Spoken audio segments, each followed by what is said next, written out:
Hi, I'm Nikki, the Obsessive Bookseller. Welcome to my channel. Today, I would like to review The Will of the Many, book 1 in the Hierarchy series by James Islington. First of all, I gave the cover a lot of sass when it was first revealed, but getting the actual print copy and the fact that the copper kind of shimmers off the page, I actually do like it now.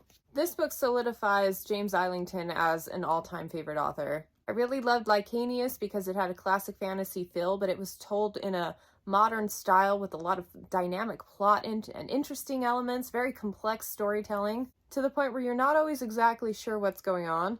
And he brought all of those weird elements to his new series Hierarchy and elevated them even a level higher. This book had so many things that I love in fantasy stories.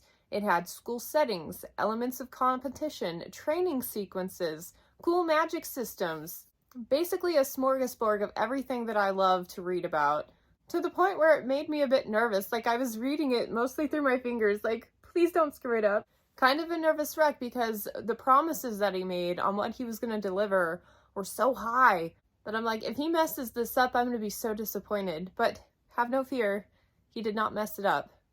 The book was fantastic, and every single element was explored to its fullest. And it had some of the best, like, mic drop, gut-punching scenes that I've read in ages. Scenes that'll probably stick with me for years to come, and I love it when books do that. And what's even better, a lot of the best stuff was near the end half of the book, so the momentum that he gave us leading up to that point was just phenomenal. But another thing that made me nervous while reading is this book is a bit of a platypus. It has a lot of weird elements that should not fit together, like story components that if someone were to pitch it to me, I would think, yeah, that sounds interesting, but you better be a dang good writer to pull that off. Thankfully, Islington is. But yeah, it's got like this weird hodgepodge of ideas, and the technologies in this book kind of seem out of place, but he managed to make them work, and some of the weird kind of, let's say, magic stuff to avoid spoilers. But yeah, just a lot of interesting, odd elements. But at the end of the day, he made it work. I loved the academic aspect of this story, and it was explored to its fullest. You got to go to class with this guy, got to learn new skills with him. Love that aspect. The cast of characters was really interesting, and I love the fact that I still don't know as much as I want to about each one of them. There's still a little bit of enigmas, which is very exciting and more motive to pick up the second one as soon as possible. I love the friendship and rivalries with all of these other characters, and the fact that this guy's survival depended on his ability to be socially adept. It adds a bit of psychology to the story that I find incredibly fascinating, and I love it when characters really try to dig into the heads of other characters and figure out what they're thinking, how to manipulate them, how to befriend them, that kind of thing. And oh my gosh, the competitions. I loved the competitions in this book. They were so well thought out, and I love the fact that he didn't brush over them. He actually took time with each one to give you a full, drawn-out comp. It was so satisfying. And after loving all of that stuff, he capstones the book with one of the most, like, oh my gosh, epilogues that I've read in a long time.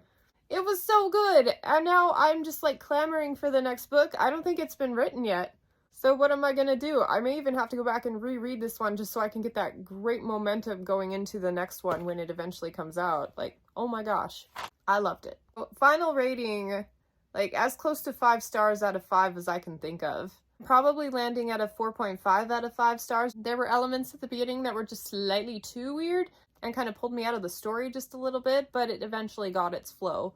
But that's the only, like, if I'm nitpicking, that's the only thing, is I was a little unsure at the beginning. Is that a me problem? Or is that a him problem? I think it's a me problem. Anyway, recommendations, just go with it. You'll enjoy the book a lot more if you just trust the fact that it's going somewhere amazing. Let's talk about other books you might like. I'm recommending Furies of Calderon by Jim Butcher, first book in the Codex Alera series, because this one had a similar type of momentum. Like, you get into the story, the first book is like, it's okay, it's like a 3-star classic fantasy read, but the more you read in the series, the more it builds this momentum, the more the training sequences take place, the more the cool elements start to come in, and it just builds to something awesome. I love this one. Deadly Education by Naomi Novik, first book in the Scholomance series. I think you should just stick to reading the duology instead of reading that third book, because I don't know what happened there. From an atmospheric standpoint, this is a really good comparison because the stakes are so high in Hierarchy that things are deadly, and that is exactly what you're facing in here. Also, this one does not brush over the training sequences and learning as well, really digs into it. The difference is a lot of people had trouble with the main character in this book, whereas the main character is one of the reasons I really like the story. Like, she was in her own way. She was so good at everything that her personality is what was keeping her from doing better things and making more connections, and I love that. She had to get out of her own way to make things work. Yeah, very strong comparison.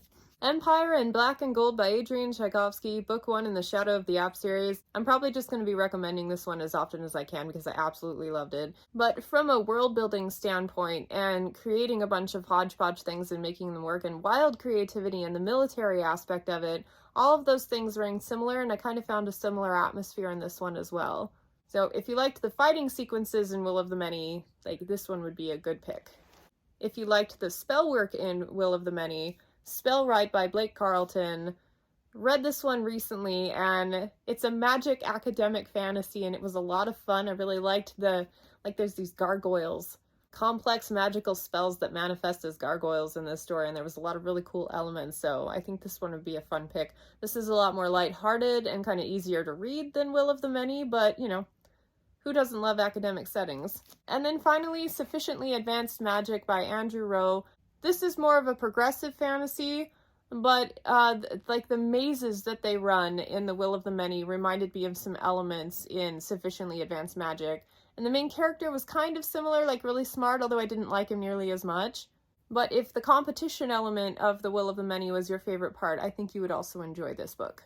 And The Shadow of What Was Lost. Like, if you haven't read an Islington yet, pick up that one.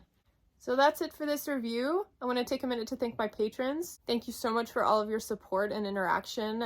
You guys make my days so much more fun. Thank you for watching, and I hope to catch you on the next one. Bye.